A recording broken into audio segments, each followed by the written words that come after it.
Reason था बिहार का जंगल राज। माननीय प्रधानमंत्री नरेंद्र मोदी ने अगर कहा है तो वही सच कहा है जो 90 के दशक में बिहार के लोग, बिहार के युवा पलायन किए, ये कटु सत्य है। और सौभाग्य है कि नीतीश कुमार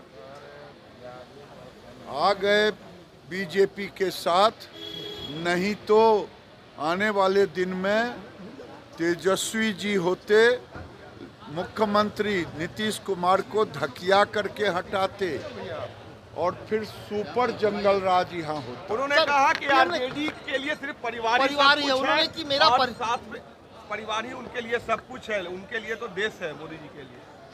ये दुनिया जानता है कि मैं डंके की चोट पे कहता हूं कि लालू यादव जी का परिवार सीमित है।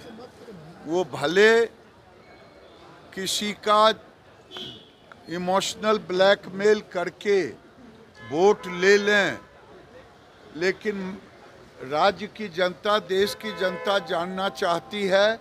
जब वो जेल जा रहे थे तो उन्हें कोई नहीं मिला राबड़ी जी को बनाए, और जब किसी ने पूछा था सवाल तो उन्होंने कहा था मैं अपनी पत्नी को नहीं बनाऊंगा तो किसी दूसरे को, यानी परिवारवाद को स्थापित। अभी भी बेटे को ही उप मुख्यमंत्री बनाया। आरजेडी में कोई यादव, कोई A to Z जाति की नहीं दिखाई दिया। राज्यसभा का टिकट दिया तो अपने ही संबंधी को हरियाणा से ला करके, राज्यसभा भी दिया अपने ही परिवार के लोगों को।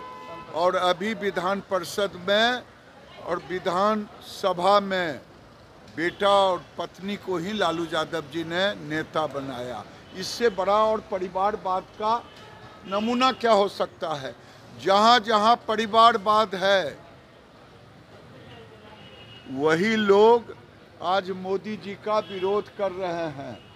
चाहे अखिलेश जी हों जिनको मुलायम सिंह ने बैठाया, लालू यादव जी हों, चाहे उद्धव ठाकरे जी हों, चाहे शरद पवार जी हों, चाहे स्टालिन हों, चाहे ममता जी हों, ये सारे लोग परिवारवाद के लिए ही लड़ रहे हैं। राहुल गांधी ने अभी रतलाम में जो बाकी गरीब हैं, पिछड़े हैं, दलित हैं, उनकी क्या हालात हैं? उनके जीवन में कभी एजेंडा नहीं रहा। नरेंद्र मोदी गरीबों के लिए जीते हैं।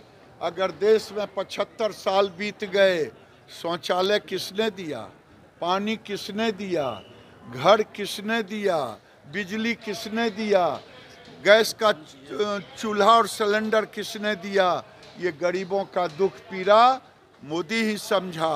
अब तो बिहार में 5 लाख का आयुष्मान भारत, आयुष्मान कार्ड इलाज के लिए, और 5 किलो अनाज गरीबों के लिए। ठीक है अब इससे ज्यादा ठीक है, हो गया ना? आपके और कुछ करवाना था?